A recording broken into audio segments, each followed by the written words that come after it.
Tulo sa mga milusot ug daog pagkakonsel sa Davao City sa ikaduhang distrito, pulos mga barangay opisyales. Gikalipay nila karon nga madala ang tingog silang barangay ngadto sa hawanan sa konseho. Nakatutok si Sheila Vergara Rubio.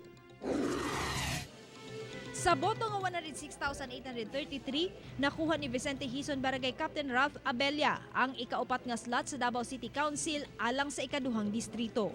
Siya ang nag-inusarang kapitan nga midagan pagkakonsehal kinsa midaog. Akong gusto ipaabot sa mga katawhan kana bitong livelihood nga ligon. For example, daghang manggong mga nagbuhi og hayop nga gipaundang sa gobyerno kay baho, gireklamuhan sa silingan. So akong himuon, doon naman ko'y technology nga mawala ang baho. So maghimo ko ordinansa nga ma-allowed sila sa gobyerno.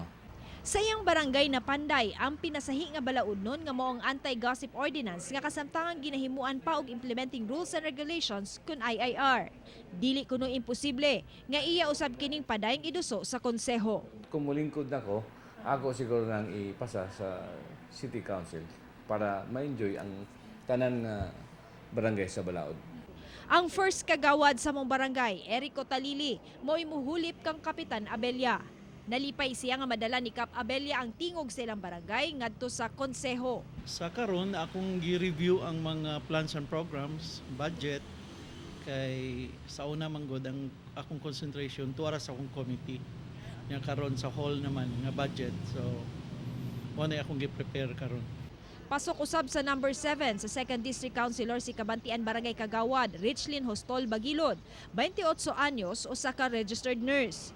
Ikasiyam si Hostos sa 2016 elections. Busa, misulay ginigdagan pag-usab karong 2019 elections. Gusto po na ako tutukan kaya ako po doon sa nurse na unta ang ato ang panglawas po. Samtang ang ikatulong barangay opisyalis usab nga midaog pagkakonsehal sa ikaduhang distrito. Mao si Tibungko Barangay Kagawad Jonard Dayap, ang igsuon ni Councilor April Marie Dayap. Kauban si Leo Arcajes sa kamera. Ako si Sheila Vergara Rubio para sa One Mindanao.